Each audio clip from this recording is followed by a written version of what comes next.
தமிழக அரசுக்கு ஒரு முக்கியமான வேண்டுகோள்.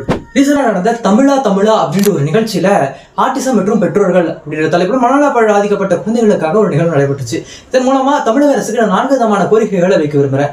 முதல் கோரிக்கை என்ன அப்படின்னு பாத்தீங்கன்னா, ஸ்பெஷல் எஜுகேஷன் ஸ்கீம், இந்த மாதிரி மனநல பாதிக்கப்பட்ட குழந்தைகளுக்காக சரியான ஸ்பெஷல் எஜுகேஷன் அப்படின்றது வழங்கப்படணும் அப்படின்றதையும், அத்துணை பள்ளிகளிலும் இது இருக்கணும் அப்படின்றதையும். ரெண்டாவதா என்ன அப்படின்னு பாத்தீங்கன்னா, நிப்மேடு போன்ற மனநல காப்பகங்கள்ல தான் அத்துணை பெற்றோர்களும் மற்ற மாவட்டங்கள் இருந்து கூட அங்கே கூப்பிட்டு போறாங்க. இது மத்திய அரசுக்கும் இந்த கோரிக்கை நான் சேர்த்து வைக்கிறேன். அத்துணை மாவட்டங்களுக்கும் இந்த நிப்மேடு மாதிரியான மனநல காப்பகங்களை உருவாக்கணும் அப்படின்றதையும்.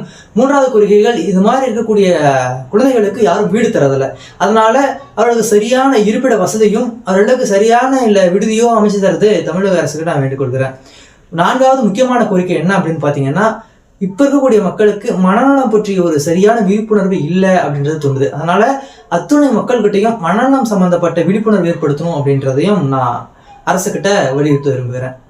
காணொலியானது சரியா ரீச் ஆகலை அல்லது கொண்டு போய் சேர்க்க முடியல அப்படின்னாலும் நான் எழுத்து வழியாகவும் இந்த கோரிக்கையை தமிழக அரசுகிட்ட முன்வைப்பேன். இருந்தாலும் நீங்கள் சரியான ஆதரவு கொடுத்து உங்கள் நண்பர்கள்ட்ட பகிர்ந்தோ அல்லது உங்கள் நண்பர்கள்கிட்ட இதை சொல்லியோ இல்லை அரசுகிட்ட கொண்டு போய் எப்படி சேர்க்க முடியுமோ அப்படி சேர்ப்பீங்க அப்படின்றத நம்புறேன். மனநலம் தான் உடல் நலம் அப்படின்றத மக்கள் அனைவரும் கண்டிப்பாக புரிஞ்சுப்போம் அப்படின்றத நம்புறேன். நன்றி.